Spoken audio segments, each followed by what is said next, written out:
पुन्हा एकदा आपण उत्पत्तीच्या पुस्तकात वळत असताना आज आपण 34व्या अध्यायात पोहोचलेलो आहोत आणि आजचा आपला विषय आहे शेखेमात जाऊन राहणे, लिव्हिंग इन शेखेम. आणि शास्त्रभाग आहे उत्पत्ती 34 आणि वचन 1 ते 31, जेनेसिस 34 1 to 31. आणि ह्या संदेश मालिकेचं नाव आहे फिनिशिंग वेल, चांगला शेवट होणे. तुमच्या माझ्या जीवनाची सुरुवात आपण कोणत्या घराण्यात जन्मलो, कुठं लहानचं मोठं झालो, कसं वाढलो, किती शिकलो, ह्याच्यापेक्षा शेवट कसा होतो हा महत्त्वाचा असतो. मला वाटलं कोणीतरी आमेन. सुरुवात कशी झाली हे महत्त्वाची नाही, पण शेवट कसा होतो आपल्या आयुष्याचा हे महत्त्वाचं आहे. आणि ह्या सिरीजमधून आपण पाहत आहोत की एक माणूस, देवाचा माणूस ज्याचं नाव होतं याकोब, हा कशा टाईपचा होता, कोणत्या घराण्यातला होता, लहानपणी तरुणपणी तो कसा होता, पण देवाने त्याला कसं घडवलं आणि कसा त्याचा उपयोग केला आणि तो तुम्हाला मला कसं घडवतो आणि मग आपला उपयोग करतो. कोणी रेडीमेड नसतं, मी पण नाही, तुम्ही पण नाही. शास्त्रातले कोणी रेडीमेड नव्हते. अब्राहम नव्हता, मोशे नव्हता, कोणी नव्हतं. कुटुंबातले समस्या होत्या, वातावरण होतं, प्रॉब्लेमॅटिक लोक घराण्यात होते, नवरे प्रॉब्लेमॅटिक होते, बायका प्रॉब्लेमॅटिक होत्या, मुलं प्रॉब्लेमॅटिक होते, पण तरी देवाने त्यांना निवडलं, त्या घराण्यातून घडवलं आणि मग त्यांच्याद्वारे त्यांचा उपयोग केलेला आहे. आणि मग ह्याच्यातून हे जर शिकण्यासारखं तर काय असेल तर हे की परमेश्वर आपल्याला कसं घडवतो, तुम्हाला मला कसं घडवतो. घडवणं ही प्रोसेस आहे, ही एका दिवसात एका महिन्यात होत नाही, याला आयुष्य जातं. आणि जेवढं आपण लवकर देवाचं ऐकतो तेवढं आपण लवकर घडलेलो होतो. जेवढं आपण हट्टीपणा बंडखोरी करतो की नाही, मी तो नाही, मला गरज नाही, तर देव आणखी कठीण परिस्थिती आपल्या जीवनात येऊ देतो की जेणेकरून आपण लीन आणि नम्र व्हावं आणि घडावं. म्हणून जितक्या लवकर आपण लीन आणि नम्र होऊ, आज्ञापालन करू, तितक्या लवकर आपण पुढे जातो. तर स्टोरी आतापर्यंतची अशी आहे की याकोब त्याच्या फॅमिलीला घेऊन परमेश्वराने सांगितल्याप्रमाणे तो कनान देशाला निघालेला आहे. त्याला कनान देशात जायला सांगितलेलं आहे. परंतु प्रवासामध्ये रस्त्यात काही घटना घडल्या. एका रात्री ज्यावेळेस त्याच्या भावाची, एसावाची आणि त्याची भेट होणार होती 20 वर्षानंतर, टेन्शन वाढत होतं की आता काय होईल, भांडण होईल का, मारामाऱ्या होतील की खून पडतील की कारण 20 वर्षापूर्वी त्यांनी भावाला फसवलेलं होतं, बापाला फसवलेलं होतं. आणि म्हणून आता खरंच भावाने क्षमा केली की नाही, काय रिॲक्शन होईल हे माहीत नव्हतं. आणि म्हणून आपण पाहिलं की कशा रीतीने तो एकटा राहिला. त्या रात्री एका देवदूताने त्याच्याशी झटापट केली. तो देवदूत प्रभू येशू ख्रिस्त होता. जुन्या करारात वेगवेगळ्या रूपाने प्रभू येशू ख्रिस्त जगात प्रगट होऊन गेलेला आहे. आणि त्या झटापटीमध्ये देवाने त्याला बदललं. ज्या शक्तीवर, ज्या जोरावर ते होता, रात्रभर त्याला झटापट करू दिली आणि मग सहज त्याच्या जांघेला, मांडीला स्पर्श केला आणि तो लंगडा झाला. आणि त्याच्यानंतर तो आयुष्यभर लंगडा झाला. ज्या जोरावर तुम्ही आणि मी असतो की माझ्याजवळ शिक्षण आहे, माझ्याजवळ पैसा आहे, माझ्याजवळ हे आहे, मला कोणाची गरज नाही, मला देवाची गरज नाही, मला ती जी बाजू असते, देव स्पर्श करतो आणि ते काढून घेत असतो, याच्यासाठी की आपण त्याच्यावर अवलंबून राहायला शिकावं. आणि आता पर्याय नव्हता, पळू शकत नव्हता, चालू शकत नव्हता नाही, म्हणून आता देवावर अवलंबून. किती वेळेस असं होतं की लोक काही ऑप्शन नसल्यामुळे देवाकडे येतात, आनंदाने नाही लग्न की आता दुसरा काहीच मार्ग नाही.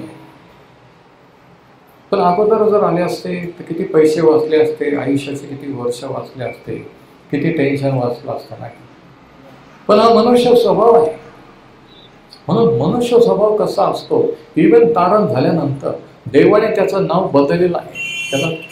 त्याला त्याचं नाव विचारलं, माहीत नव्हतं म्हणून नाही, तर त्याने कबूल करावं की मी याकोब फसवणारा ठकवणारा आहे.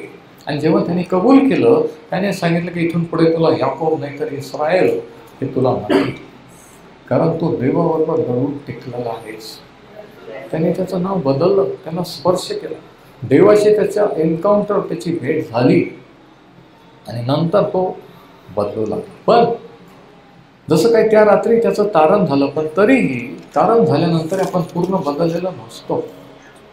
लोक म्हणतात आम्ही पूर्ण समर्पण केलेलं आहे, पण पूर्ण समर्पण केलेलं नसतं. कशावरून? आजच्या या स्टोरीवरून आपण पाहूया की परमेश्वराने याकोबाला कनान देशात जायला सांगितले, त्याच्या वतनाच्या देशात, जिथे अब्राम, इसाक त्याचे पूर्वज होते. पण त्याने काय केलंय की त्याने कनान देशात न जाता, आपण वाचतो 18व्या वचनामध्ये 33 अध्यायाच्या, की याकोब पदन आरामाहून निघाला तेव्हा कनान देशातील शकेम नामक नगरात सुखरूप पोहोचला आणि नगराबाहेर तळ देऊन राहिला. का बरं तिथे तळ द्यायची काही गरज होती का? पुढं प्रवास करून बेथेल किंवा कनानपर्यंत जाणं गरजेचं होतं नाही. आज्ञापालन केलं का? हो, पण पूर्ण नाही. जिथं जायला पाहिजे तिथे गेलेला नाहीये, तो अर्धावट थांबलेला आहे. नंतर वचन 19, जेथे त्याने डेरा दिला होता तेथे काही जमीन त्याने शकेमाचा बाप हमोर याच्या वंशजाकडून 100 कसिदा देऊन विकत घेतली. काही गरज होती का त्या ठिकाणी एवढी 100 एकर जमीन विकत घेऊन सेटल व्हायचं? नाही. देवाने तिथं राहायला सांगितलं होतं का? नाही. म्हणजे काय चाललेलं आहे? आज्ञापालन आहे, पण पूर्णपणे नाही. मनाने पण काही गोष्टी चाललेल्या आहेत. पण तुम्ही म्हणाल ह्याची तर देवाची ह्याची भेट झाली, त्याने देवाशी झटापट केली, देवाने अनुभव दिला एखादा तुम्हाला मला, याचा अर्थ आपण आपल्या इच्छा बदलतोच किंवा आपण पूर्णपणे बदलतोच असं नाही आहे. आपण काही वेळेस आपला आडमुठपणा किंवा आपला हट्ट धरून राहतो. आपण काही वेळेस आपली इच्छा पुरे करू पाहतो. आणि या ठिकाणी ते झाले. देवाने कनान देशात जायला सांगितलं, तो शकेमात राहिला, तिथं घर बांधलं तर बांधलं, तिथल्या लोकांकडून 100 एकर जमीन विकत घेतली आणि तिथं तो डेरा देऊन राहिलेला आहे. आणि वचन 20 मध्ये सांगितलं की तेथे त्याने एक वेदी बांधून त्याचे नाव एलोही इस्रायल, म्हणजे देव, इस्रायलाचा देव असे ठेवले. वेदी पण बांधली, स्वतःचं खोटं समाधान करायला, लोकांना दाखवायला की बघा मी पण देवाचा भक्त आहे, मी पण देवाच्या मार्गात चालत आहे. कोणीतरी ती वेदी पाहून, अरे त्यांच्या घरासमोर वेदी, म्हणजे खऱ्या देवाचे, आकाश आणि पृथ्वीच्या देवाच्या भक्त आहेत, अरे हे चर्चला जातात म्हणजे खरं. पण तसं नसतं. लोकांना माहित नव्हतं की हा माणूस इथं रॉंग ठिकाणी राहिलेला आहे, याचं हे ठिकाण नाही. जिथं जायला पाहिजे तिथे नाही, मध्येच तो थांबून राहिलेला आहे आणि स्वतःच्या इच्छेप्रमाणे भक्ती करू लागलेला आहे. तिथे त्यांनी वेदी ही भक्तीचा ठिकाण असतो. आज कितीतरी लोक स्वतःच्या इच्छेप्रमाणे भक्ती करतात. आम्ही पाहिजे तिकडं जाऊ, आम्ही पाहिजे तिथं राहू. त्यांना माहित आहे की देवाने नेमलेलं ते चर्च नाही आहे, ती मंडळी नाही, ते ठिकाण नाही आहे, पण तरीही ते स्वतःची इच्छा पूर्ण करत आहे. याकोब पूर्ण बदललं आहे का? आणि मग पुढं काय झालं बघा. तर या ठिकाणी आपण पाहतो की तो शेकेम येथे जाऊन राहू लागलेला आहे.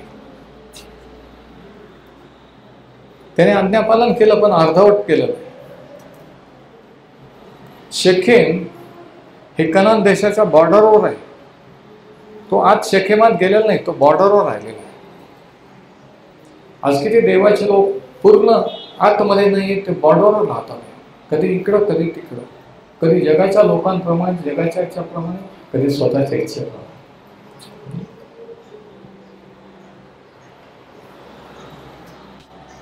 तर शेकेमात राहिल्यामुळे काय होत असतं, जे ठिकाण देवाने तुमच्या माझ्यासाठी नेमलेलं आहे त्या ठिकाणी जर आपण राहिलो नाही, भलतीकडेच आपण जर सेटल होण्याचा प्रयत्न केला, मी हे होईल ते होईल, मी हे करेल ते करेल, मी असं जर करायला लागलो तर त्याचे परिणाम काय होतात हे आजच्या या स्टोरीतून, या कथेतून आपल्याला पाहायला मिळणार आहे.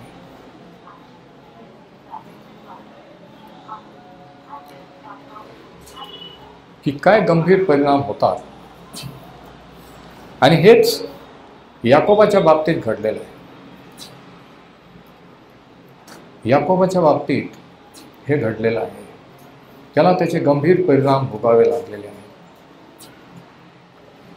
आपण वाचू ती स्टोरी उत्पत्ती 34 आणि याच्या पहिल्या वचनापासून. एके दिवशी याकोबापासून लेया हिला झालेली कन्या दिना त्या देशातील स्त्रियांना भेटायला गेली. आता गोष्ट सुरू झाली. याकोब आणि त्याची फॅमिली भावाच्या तावडीतून सुटून बेथेलला नाही पोहोचले, कनान देशात नाही, शेखेमात येऊन राहिलेले. परक्या जातीच्या परक्या लोकात, ज्यांचे देव परके आहे, अशा लोकात येऊन राहायला लागलेले आहेत. नीट ऐका. आणि याकोबाला जे मुली झालेले, आता मुली मोठे व्हायला लागलेले आहेत. आणि एक दिवशी दीना नावाची याकोबाची मुलगी, तिने सांगितलं घरामध्ये की मी माझ्या मैत्रिणींना भेटायला जाते, मी जरा गावातून चक्कर मारून येते. आणि ती घरातून निघाली. आणि काय झालं बघा. तेव्हा त्या देशाचा अधिपती हमोर नावे हिव्वी याचा पुत्र शखेम याची नजर तिच्यावर गेली. आता ती बाजारात रस्त्यावर फिरत असत आणि तिथल्या लोकांनी पाहिलं की अरे, हे आपल्या जातीचे आपले लोक नाही, हे कोणीतरी नवीन फॅमिली इथं राहायला आलेली, नवीनच मुलगी. आणि त्या गावाचा जो प्रमुख होता त्याची नजर तिच्यावर गेली. आणि तो तिला घेऊन गेला आणि तिच्यापाशी निजून त्याने तिला भ्रष्ट केले. बघा, आता ती 14-15 वर्षाची लहान मुलगी आहे, परक्या लोकात आहे. तिला वाटलं की आता नवीन ठिकाण, नवीन गाव, बाजारपेठ, नवीन कसं आपण जरा पाहू, फिरू मैत्रिणीशी. आणि म्हणून ती गेली. ह्या माणसाने पाहिलं, तो तिला घेऊन गेला आणि तिला भ्रष्ट केलं. बघ, याकोबाची कन्या दिना हिच्यावर त्याचे मन बसले, त्याचे त्या मुलीवर प्रेम जडले आणि त्याने तिच्या मनाला धीर दिला. आता हे जे लोक आहेत, हा शखेम हमोराचा मुलगा, आणि या ठिकाणी हे लोक राहत आहेत. हे वेगळ्या देवांची भक्ती करणारे, वेगळ्या जातीचे धर्माचे लोक. याकोब हा अब्रामाचा वंशज आहे. आकाश पृथ्वीच्या देवाची भक्ती करणारे लोक आहेत. आणि त्याची मुलगी दीना. परंतु ह्या माणसाचं मग प्रेम झालं तिच्यावर आणि त्याने तिला धीर दिला. आणि 4थ्या वचनात सांगितलं की मग शखेम हमोरास म्हणाला, म्हणजे त्याच्या बापाला, मला ही मुलगी बायको करून द्या. बघ, नवीन गावात, नवीन ठिकाणी येऊन राहायला लागलेली ही पोरगी बाहेर गेली. हे सगळं प्रकरण घडलं आणि थेट लग्नापर्यंत गेले. आणि तो माणूस म्हणतो की मला ही, तो मुलगा म्हणतो त्याच्या वडिलांना की मला ही मुलगी बायको करून द्या. आता एवढं सगळं होईपर्यंत याकोबाच्या 2 बायकांना, राहेल आणि लिया, यांना काही माहीत नाही. ते कामधंद्यात बिझी आहेत. म्हणून सांगतो की कामधंद्यात इतके बिझी राहू नका. तुमचे मुलं काय करतात, मुली काय करतात हे तुम्हाला माहिती नाही. एक दिवशी बातमी आहे की तिने असं केलं, त्याने तसं केलं.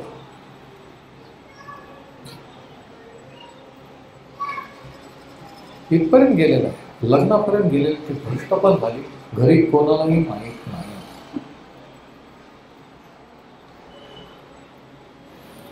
आता मग पुढं काय झालं बघा. त्याने आपली वचन 5 त्याने आपली कन्या दीना हिला भ्रष्ट केले हे वर्तमान याकोबाच्या कानावर आले, तेव्हा त्याचे पुत्र रानात गुरांबरोबर होते. ते परत येत तोवर याकोब गप्प राहिला. याकोबाच्या कानावर ही बातमी आली की त्याच्या मुलीच्या बाबतीत हे असं झालेलं आहे. परंतु मुलं शेतावर गेले होते, गुरं घेऊन गेले, म्हणून याकोब शांत राहिला, त्याने काही केलं नाही.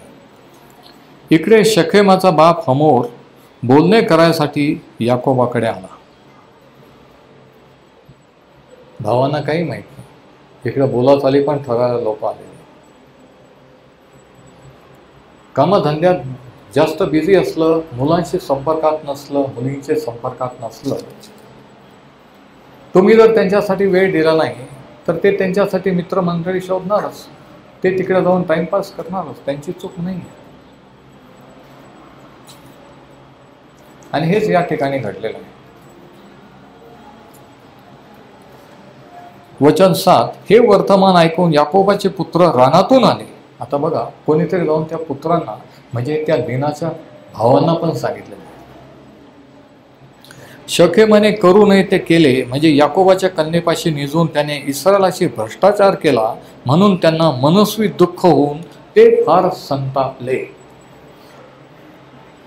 आता सगळे भाऊ लोक चिडलेले की आमच्या बहिणीला ह्या परक्या माणसाच्या मुलाने भ्रष्ट केलेला आहे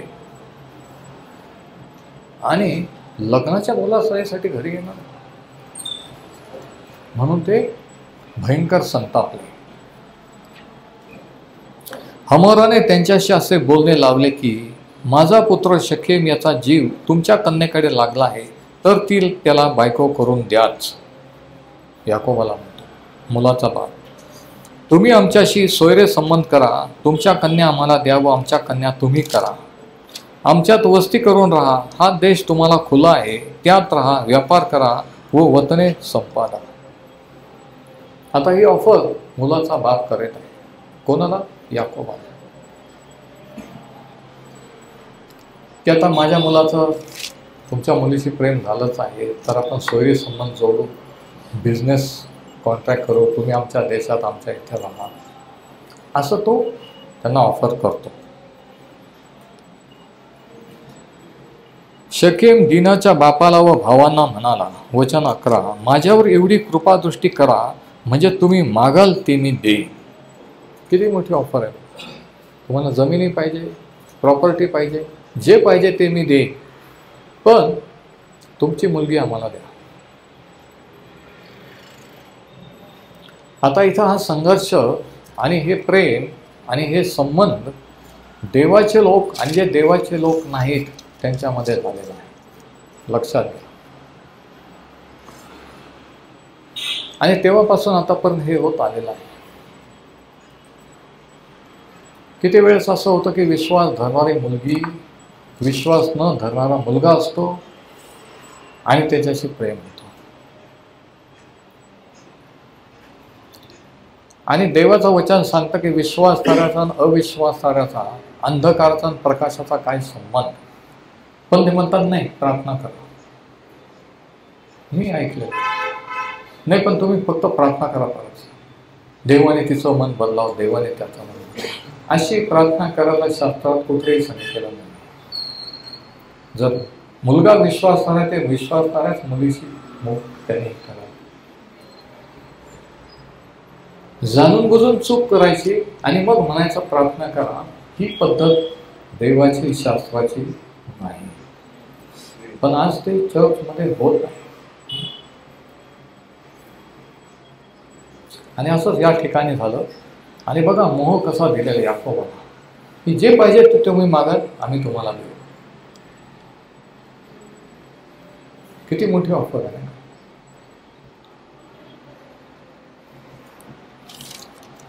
आणि आता निर्णय याकोबाचा आहे, कोण पाहणार आहे? दुसरे तर कोणी नाही, फक्त हीच बिलीवर फॅमिली आहे त्या शकेमामध्ये. नावं ठेवणारं कोणी नाही, बाकीचे सर्वच विधर्मी आहे. केलं तर केलं, त्याच्यात काय. पण आता निर्णय त्याला घ्यायचा आहे. आणि काय होतं बघा, वचन 12, वाटेल तो मोबदला व आंदन माझ्यापाशी तुम्ही मागाल ते मी देईन, तेवढी मुलगी मला बायको करून द्या. आपली बहीण दीना शकेमाने भ्रष्ट केली म्हणून याकोबाच्या पुत्रांनी मनात डाव धरून त्याला व त्याचा बाप हमोर याला उत्तर दिले. आता हे भाऊ संतापलेले आहेत. बोलत आलेले पाहुणे आलेले आहेत. त्यांनी ही मोठी ऑफर दिलेली आहे. यांना माहिती आहे की आपण कोण आहोत, कोणाचे मुलं आहोत. याकोबाला माहिती आहे की मी माझा आजोबा देवाचा मित्र होता अब्राम. मला देवाने इथं नाही तर कनान देशात जायला सांगितलेलं आहे. देवाने वचनं दिलेली आहेत की आपल्याद्वारे, आपल्या घराण्याच्या द्वारे देव एक राष्ट्र निर्माण करणार आहे. हे त्यांना माहित आहे. पण तरीही सैतानाने हा गळ टाकला. सैतान देवाच्या लोकांना, त्यांच्या मुलींना, मुलांना कसं फसवतो, कसं अडकवतो आणि माणसांना कसा गळ घालतो, कशी ऑफर करतो की आमच्याशी बिझनेस करा, प्रॉपर्टी पाहिजे आम्ही देतो, काय पाहिजे ते सांगा आम्ही देतो. आणि मग कोण नाही म्हणतो. आणि पुढं काय होतं बघा. आता हे भाऊ संतापल्यामुळे त्यांनी एक डाव रचलेला आहे. बापाचे लेख, बाप पण डावपेच करणारा, शेवटी याकोब है ना, फसवणारा चॅप्टर, आणि त्याच्याच हे मुलं म्हणून हे पण डावपेच करणारे है ना. म्हणून बापांनो लक्षात घ्या की तुम्ही कसं बोलता, कसं वागता हे तुमचे मुलं मुली लहानपणापासून पाहत असतात आणि ते त्याच्यावरून शिकत असतात. तुम्हाला बसून शिकवण्याची गरज नाही. तुम्ही कसं वागता, कसं बोलता ते पुरेसं आहे. आणि मग लोक म्हणतात जसा बाप तसाच लेख. बाप पण असा होतो मग पोरगा तसाच निघाला. आणि तेच या ठिकाणी झाले. बाप डावपेच करणारा, पोराने डावपेच केले. बोलत आलेला माणसं येऊ द्यायचे आणि आपण एक आयडिया करायची. आता काय आयडिया केली बघा. त्यांनी काय उत्तर दिलं. वचन 14. ते त्यांना म्हणाले, बेसुमती मनुष्यास आमची बहीण देणे हे आमच्या हातून होणार नाही.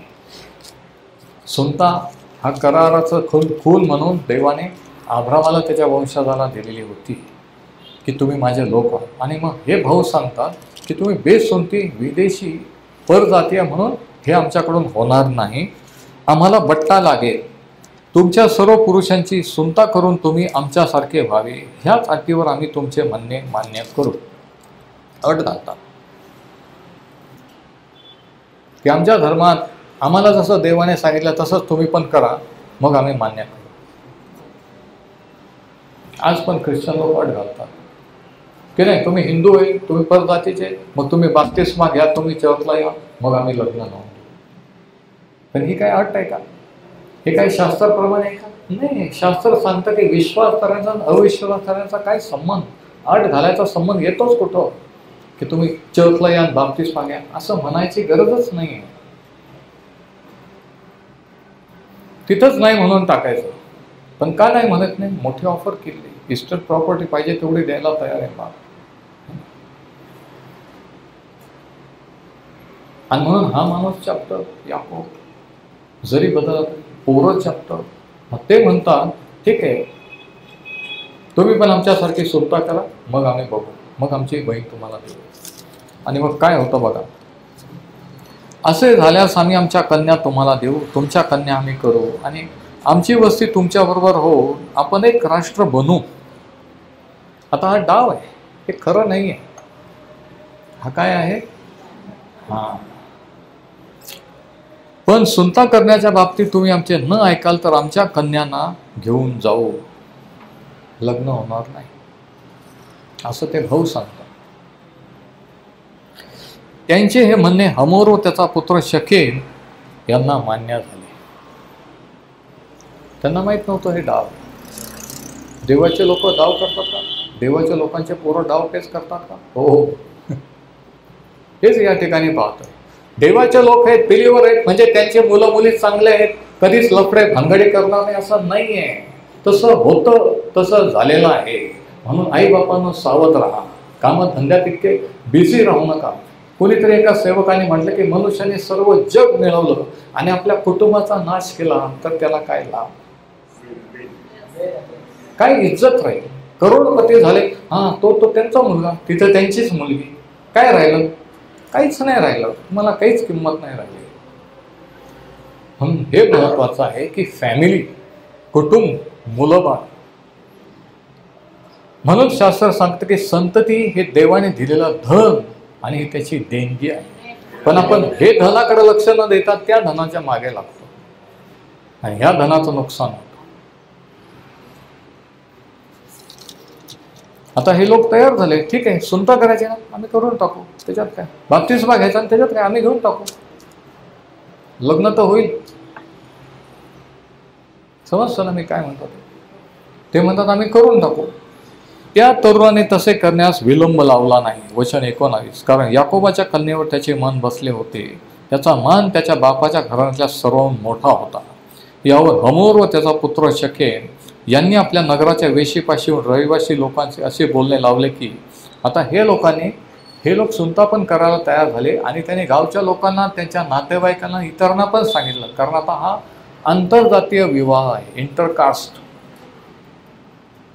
याकोबाचे मुलगी आणि हे शकेमाचे विधर्मी लोक म्हणजे इंटरकास्ट. आता यांनी गावातल्या त्यांच्या प्रतिष्ठित लोकांना, इतरांना पण सांगितलं. काय सांगितलं? वचन 21 की त्यांना देशात राहून व्यापार उदीम करून द्या. पहा, त्यांना वस्ती करून राहणे इतके पुरे हा देश विस्तीर्ण आहे. आपण त्यांच्या मुली बायका करून आपल्या मुली त्यांना देऊ. आपल्यात राहून एक राष्ट्र होण्यात ते ज्या अटीवर मान्य झाले आहे ती हीच की त्यांची सुनता झाली आहे तशी आपल्यातल्या सर्व पुरुषांची व्हावी. ते तयार आहेत, फक्त त्यांची एकच अट आहे, सुनता करा, आपण करून टाकू. असा मुलाचा बाप आणि मुलगा त्याच्या लोकांना सांगतो. हे केल्यास त्यांचे कळप, मालमत्ता व त्यांची सगळी जनावरही आपली नाहीत का होणार?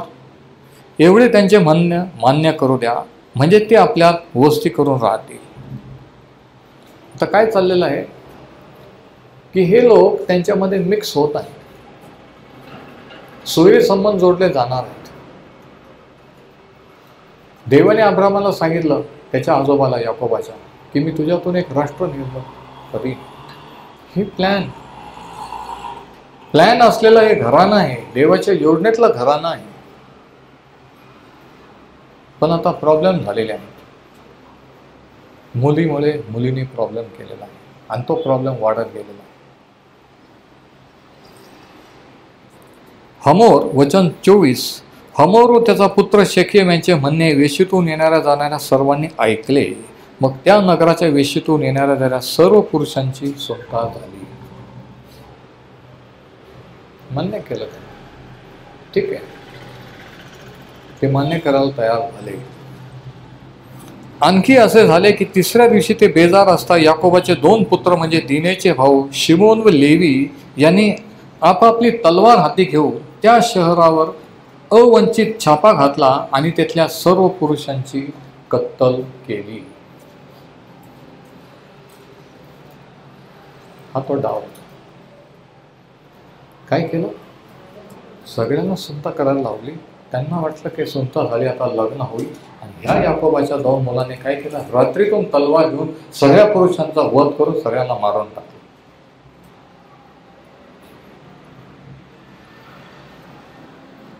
हमोर व त्याचा पुत्र शकेम यांचाही तलवारीने वध करून ते दिनेश शकेमाच्या घरातून काढून घेऊन गेले. वचन 26. त्यांच्या बहिणीला पण काढून घेऊन गेले. तिचा होणारा नवरा त्यालाही मारलं, त्याच्या बापाला, सगळ्यांना मारून टाकलं. कसे मुलं होते याकोबाचे बघा. म्हणून शास्त्राच्या स्टोरीमध्ये सर्व काही आहे. थ्रिल आहे, मर्डर आहे, सस्पेन्स आहे, रोमॅन्स आहे, जे पिक्चरमध्ये, सिरियलमध्ये असतं ते सर्व आहे. मग आता हे वचन वाचायचं सोडून तासचे तास टीव्ही सिरियल पाहण्याची गरज काय? मी असं म्हणतो. जे सगळं तिथं आहे ते सगळं ह्याच्यात आहे, इतिहासात आहे, पण हे आपल्याला माहीत नसते. आपण खोटं ते पाहत असतो आणि वेळ घालवतो आणि मग म्हणतो मला वेळच नाही, आम्हाला वेळच मिळत नाही. वेळ मिळतो, जर ठरवलं तर वेळ मिळू शकतो. आलं लक्षात? तर ह्या पोरांनी काय केलं? रात्रीतून सगळे माणसं आणि तो होणारा जावई त्याच्या वडिलांना खलास करतात. वचन 27. हा असा वध केल्यावरही याकोबाच्या पुत्राने त्या वध केलेल्यावरून जाऊन ते शहर लुटले. आता एवढंच नाही, त्या माणसांना पुरुषांना तर मारून टाकलं, पण ते शहर पण लुटलं याकोबाच्या पोराने. कारण त्यांनी त्यांची बहीण दिना तिला भ्रष्ट केले होते. या ठिकाणी काय बदला, रिव्हेंज. भावाने बहिणीचा बदला घेतला, माणसं मारून टाकले, शहर पण लुटलं. वाचली होती गोष्ट. म्हणून शास्त्र वाचत जायचं, म्हणजे असं पाहणार नाही माहीत नसल्यासारखं. माहीत पाहिजे. जर हे देवाचं वचन आहे आणि संपूर्ण शास्त्रलेख आपल्यासाठी उपयोगी आहे, तर प्रत्येक अशा भयानक स्टोरीमध्ये, अशा घटनामध्ये सुद्धा आज आणि प्रत्येक काळात आपल्याला शिकण्यासारखं काहीतरी आहे. मुलींना पण, मुलांना पण, आईबापांना पण.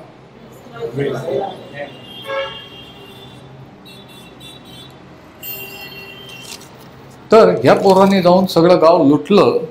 वचन 27, वचन 28. त्यांची शेरडे मेंढरे, गाई बैल गाढवे आणि त्या शहरातले व शेतातले होते नव्हते ते सारे ते घेऊन गेले. कारण ते आधीच चिडले होते, बहिणीचा बदला घेतला. सगळे जनावर बिनावर सगळे ते घेऊन आले त्यांच्याकडे. वचन 29. त्यांचे अवघे धन, त्यांचे सर्व मुलं बाळ व स्त्रिया व त्यांच्या घरात जे काही सापडले ते सगळे हस्तगत करून त्यांनी लुटले. तेव्हा शिमोन व लेवी यांना याकोब म्हणाला.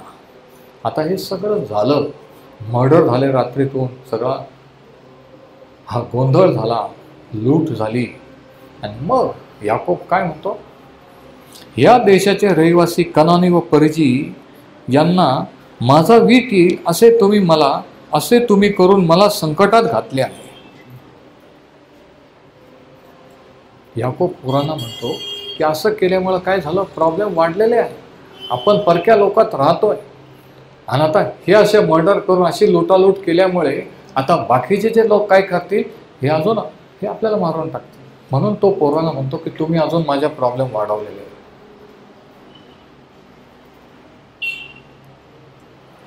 पण मी असं म्हणतो, प्रॉब्लेम वाढण्याच्या अगोदरच प्रॉब्लेम का नाही मिटवले?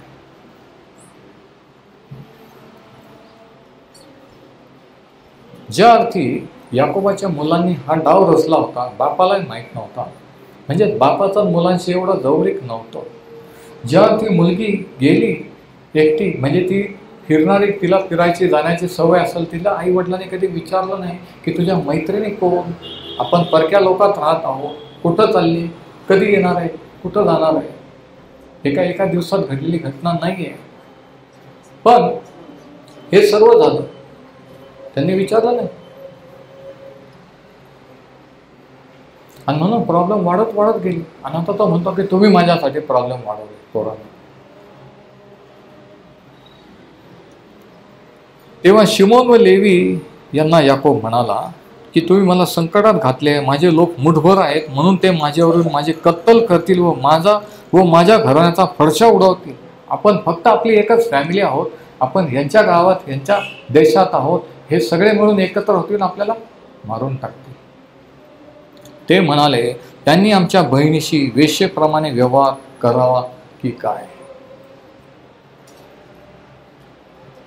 म्हणजे ते म्हणतात, त्यांचं म्हणणं हे होतं, आम्ही जे केलं ते बरोबर केलेलं आहे, आमच्या बहिणीशी त्यांनी असं वागायचं का, असं ते बापाला म्हणतात. म्हणून त्यांनी त्यांच्या पद्धतीने तो प्रॉब्लेम सोडवलेला. आता ह्या घटनेतून आपल्याला काय शिकायला मिळतं? पहिली गोष्ट ही की याकोबाला देवाने सांगितलं होतं कनान देशात जा. तो कनानात जायला निघाला. पण कदाचित त्याने पाहिलं की हे लोक फ्रेंडली आहेत, गाव चांगलं आहे, शेतमळे आहेत, आपण चांगलं सेटल होऊ शकतो. आणि त्याचं मन बदललं आणि जे देवाने सांगितलं होतं तिथपर्यंत न जाता अगोदरच अलीकडंच थांबला आणि त्या लोकांमध्ये मिक्स झाला, है ना. म्हणून पहिला point, mixing with the world is a subtle danger. जगाशी समरूप होणं किंवा जगातील लोकांशी मिक्स होणं हा फार मोठा धोका असतो. पहिला पॉईंट, जगाशी समरूप होणं हे धोक्याचे असते. दुसरा पॉईंट, दुसरा धडा हा की जगाशी समरूप होणं किंवा जगाच्या लोकांबरोबर मिक्स होणं हे दैनंदिन रोजच्या जीवनातून घडत असतं. मिक्सिंग और assimilation happens in the course of everyday life. दैनंदिन जीवन. भाऊ कामाला गेले, बाप कामाला गेलेला आहे, मुलगी तिच्या मैत्रिणींबरोबर गेलेली आहे आणि प्रत्येकजण बिझी असल्यामुळं कोणाचं लक्ष नाही आहे. किती जण ऐकत आहे? दैनंदिन कामकाज चालू आहे, कामधंदे चालू आहेत आणि त्याच्यात अचानक ही फ्रेंडशिप झाली, ह्या मुलाची फ्रेंडशिप झाली, भ्रष्ट पण तिला केलं, लग्नापर्यंत पण गेलं. हे कधी घडलं? दैनंदिन जीवनात, डेली लाईफमध्ये हे घडलेलं आहे. म्हणून जगाशी मिक्स होणं किंवा आपण जगाशी कधी मिक्स होतो? दैनंदिन रोजच्या कामकाजात, दैनंदिन जीवनामध्ये, की आपण आपल्या कामात बिझी असतात. तुम्हाला माहीत नसतं मुलगी कुठं गेली, मुलगा कुठं गेला, कोण काय करतो आणि ते होऊन जातं. आता किती जणांना समजलं? म्हणजे जगाशी मिक्स कसं होतं, कधी होतं हे कळत पण नाही. बोलता बोलता मैत्री होती, फ्रेंडशिप होतं, बिझनेस कॉन्ट्रॅक्ट होतं. मनोज, नको त्या लोकांशी आपण बिझनेस कॉन्ट्रॅक्ट करतो, त्याला काय होतं है ना? नकोच्या लोकांशी प्रेम करतो, त्याला काय होतं? आपण त्यांच्यासाठी प्रार्थना करू आणि ते होऊन जातं. म्हणून दुसरा धडा काय आहे की जगाशी समरूप दैनंदिन कौटुंबिक जीवनात होत असते. Assimilation happens in the course of everyday life. तिसरा धडा हा की ज्यावेळेस आपण जगातील लोकांशी, नको त्या लोकांशी सोयरे संबंध जोडतो, बिझनेस कॉन्ट्रॅक्ट जोडतो, त्याचा परिणाम शेवटी संघर्षात होत असतो. शेवटी भांडण, तणतण, मर्डर, कोर्ट केस, नाही का? हा तिसरा धडा जर कोणी लिहून घेत असेल तर. ॲसिम्युलेशन लीड्स टू कॉन्फ्लिक्ट्स. जगाशी किंवा जगातील लोकांशी हातमिळवणी केल्याने संघर्ष निर्माण होत असतात. लगेच नाही, लगेच ते म्हणतात ते चांगलं माणसं आहेत, ती मुलगी चांगली आहे, तो मुलगा चांगला आहे, चांगलं होईल, तुम्ही फक्त प्रार्थना करा, पालक साहेब तुम्ही फक्त लग्न लावा, तुम्ही फक्त. आणि नंतर काय होतं? ट्रॅजेडीज, सूतपत्र, कोर्ट केस. आणि मग आम्हाला काय माहीत होतं असं, आम्हाला काय माहीत होतं, मग आम्ही काय केलं? अरे पण तुम्हाला प्रार्थना करून देवाचं वचन तुम्हाला स्पष्ट सांगतं की प्रकाशाचा अंधकाराचा काय संबंध. पण तुम्ही बळी पडले इस्टेट प्रॉपर्टीला, तुम्ही बळी पडले कोणत्या तरी गोष्टीला, है ना? तुम्हाला हाव होती, तुमच्या मनात काहीतरी हिडन अजेंडा होता की ठीक आहे हे लग्न होईल पण मला हे मिळत, आणि म्हणून तुम्ही ती किंमत मोजली. आज कितीतरी लोक, विश्वासार्ह लोक ही किंमत मोजत आहेत. त्याला काय होतं? ते म्हणतात ते पण ख्रिश्चनच आहे ना, ते पण देवाने नाही का सगळे लोक निर्माण केले. मग काय, आपण तिला आणू देवाकडं, आपण तिला वळू. आणि ते तर वळत नाही, हेच तिकडं वळतात. किती वेळेस असं होतं? असं झालेलं आहे, तो मला माहिती आहे, मला माहिती आहे. तर ॲसिम्युलेशन लीड्स टू कॉन्फ्लिक्ट्स. जगाशी मैत्री हे देवाशी वैर आहे. जो कोणी जगाचा मित्र हो पाहतो तो देवाशी वैर करतो. आता ह्याच्यातून आपण काय धडे शिकू शकतो, कशा रीतीने हे आपण आपल्याला लागू करू शकतो? ही स्टोरी, ही घटना, ही ट्रॅजेडी की याकोबाच्या मुलीला भ्रष्ट करण्यात आलं, भावाने कसा बदला घेतला, कसं काय झालं, पहिला धडा हा की आपण योग्य प्रकारे स्वतःला वेगळं ठेवलं पाहिजे. Commit yourself to proper separation. Commit yourself to proper separation. स्वतःला योग्य प्रकारे वेगळं ठेवा. किती कोणाच्या जवळ जायचं, किती कोणाशी किती संबंध करायचे हे तुम्ही ठरवा. तुम्ही जर ख्रिस्ताचे आहात, तुम्ही जर देवाचे आहात, तुम्हाला जर माहीत असेल तुम्ही कोण आहात, तर तुम्ही स्वतःची काळजी घ्या. एकदम कोणालाही लोटांगण घालू नका, कोणालाही बळी पडू नका. शिवानी, तुम्हाला जर माहीत आहे तुम्ही देवाच्या आहात, तर काय स्वतःला वेगळे ठेवा. पहिले कोरिन्थियस पत्र याचा 15वा अध्याय 33वा वचन. 1 कोरिन्थियन्स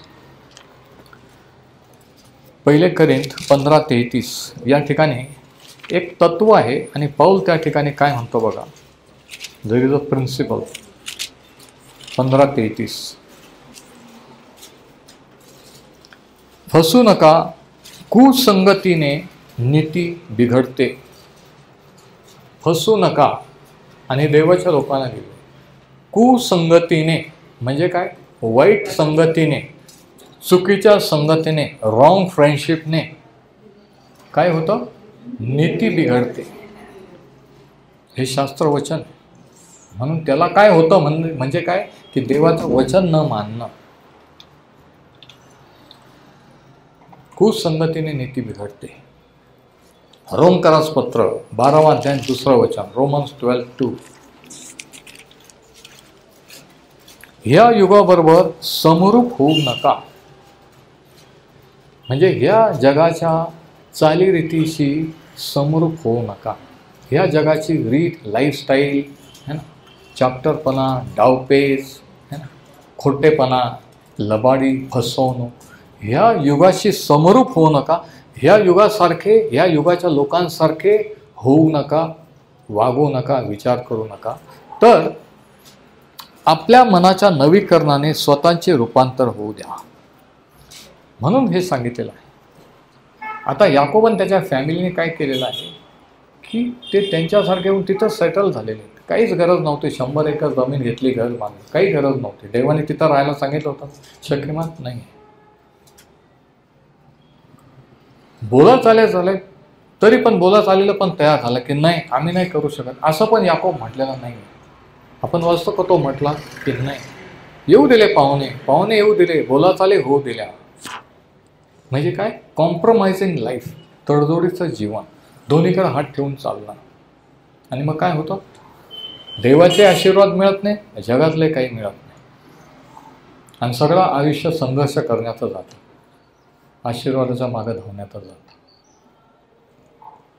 हे नाही ते नाही. आणि लोकांच्या पुढं आपण हसू होतो की बघा हे एवढे शास्त्र वाचायचे, एवढे प्रेयर करायचे, आणि काय मिळालं, काहीच नाही मिळालं. किती वाईट साक्ष नाही.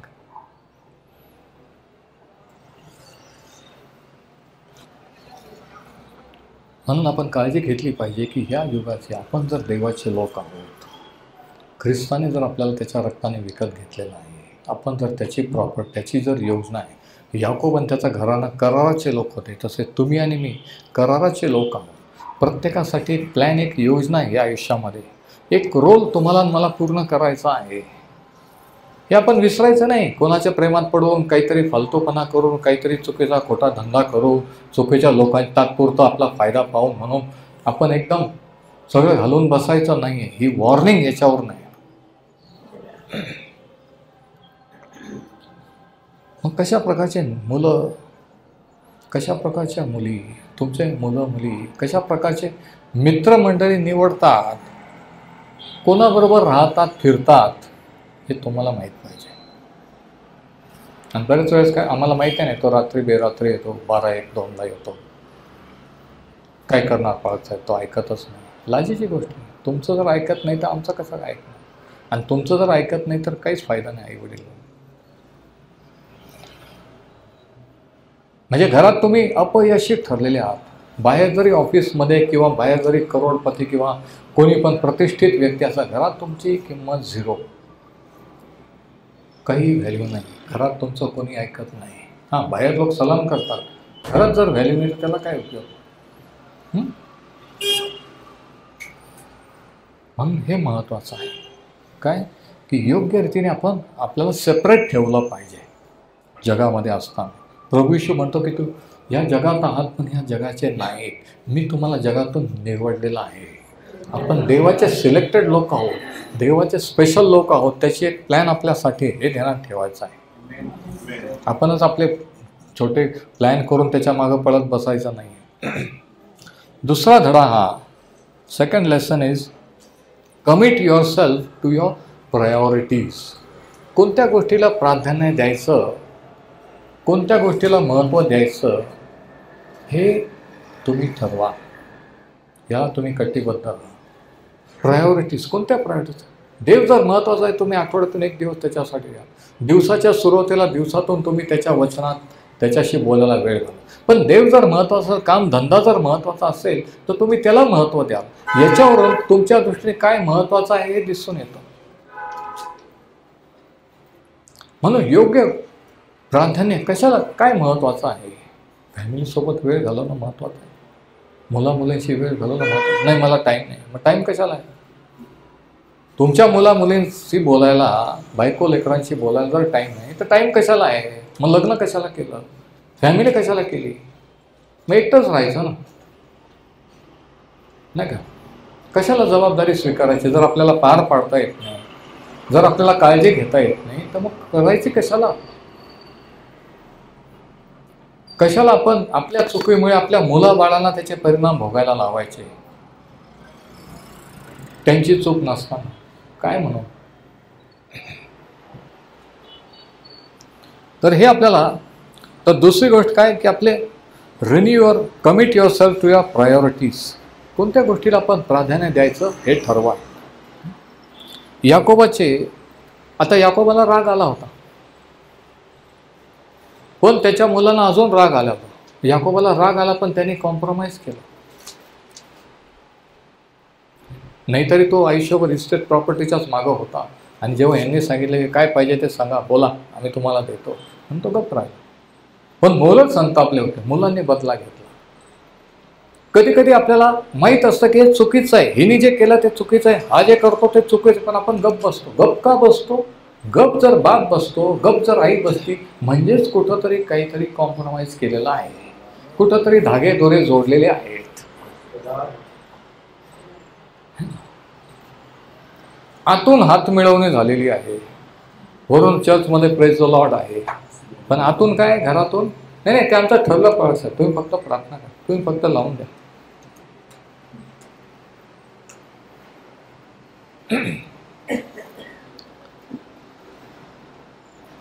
याकोब रागवला होता, पण तो काहीच करू शकला नाही. मुलांनी करून दाखवलं, मुलांनी बदला घेऊन दाखवला. मुलं रागावले होते, परंतु मुलांचा राग कोणत्या प्रकारचा होता?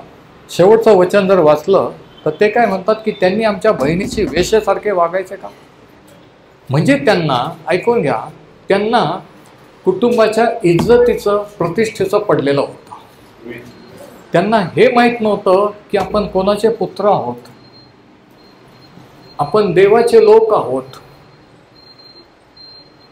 देवाच्या नावाची निंदा होईल, आपण आपली साक्ष परक्या लोकात घालू, हे नाही. ते म्हणतात की आमच्या बहिणीशी असं वागायचं, मग आमच्या फॅमिली, आम्हाला लोक काय म्हणतील? म्हणजे त्यांना फॅमिली प्राईड, घराण्याचा गर्व, कुटुंबाचा गर्व होता, म्हणून ते रागावले होते. बरेच वेळेस आपण रागवतो, पण चुकीच्या कारणासाठी रागवतो. योग्य कारणासाठी रागवलं पाहिजे. योग्य कारण काय होतं की पहिल्याने की ते देवाचे लोक आहेत, पण ते देवाचा कोणी नाव पण घेत नाही. याकोब नाही, त्याचे मुलं पण नाही. असे कसे बिलीवर लोक, असे कसे देवाचे लोक असतात का? हो. जसं जसं आपण शास्त्र वाचतो तसं तसं आपल्याला कळतो. आपण स्वतःला त्यांच्यामध्ये पाहतो की अरे ही तर माझी फॅमिली, ही तर माझी मुलगी, हे तर माझा मुलगा आहे, हा तर मी आहे. तेव्हा समजायचे की ते वचन आपल्याशी बोलत आहे. आणि या रीतीने देव आपल्याशी बोलत असतो की त्यांनी त्या काळात ज्या चुका केल्या त्या ह्या काळात तुम्ही आणि मी करू नये, म्हणून हे वचन लिहिलेलं आहे. पण आपल्याला वचन वाचायला जर टाईम नाही तर आपले मुलं बाळ त्याच चुका करतील, तेच आपल्या जीवनात रिपीट होईल. आणि त्याच्याच परिणाम आपण भोगत राहू. आता सांगा, शास्त्र वाचायला वेळ देणं, देवाच्या वचनाला वेळ देणं म्हणजे काय टाइमपास आहे का? वेळ मिळायला वाचणं म्हणजे काय, ते काय महत्त्वाचं नाही का? वेळ मिळाल्यावर वाचायचं म्हणजे काय? वेळ असल्यावर दुसरे कामं करायचे, टी व्ही पाहायचा, आणि मग आजारी पडला, काहीतरी फार टेन्शन झालं की चला चला प्रार्थना करा कोणीतरी माझी, चला चल चल ते शास्त्र. अरे ही पद्धत.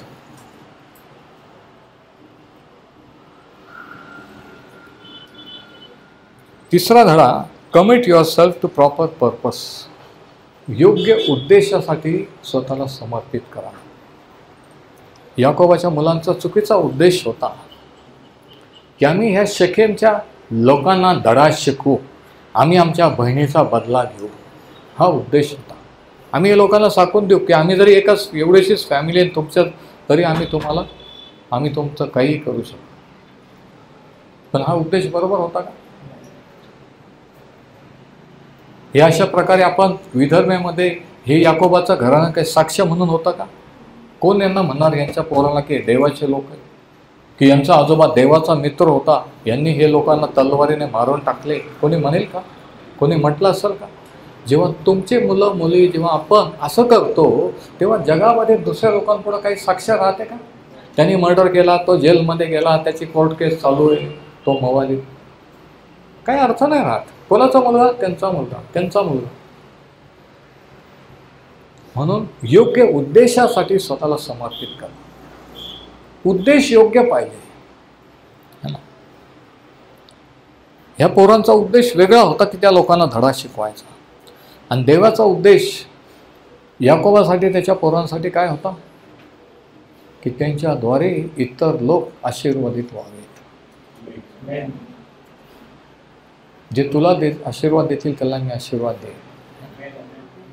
हा आशीर्वाद त्यांना मिळालेला होता की त्यांच्याद्वारे दुसरे लोक आशीर्वादित होणार, तर हे दुसऱ्यांचा मर्डर करून राहिले, बदला घेत आहेत. उद्देश विसरलेले.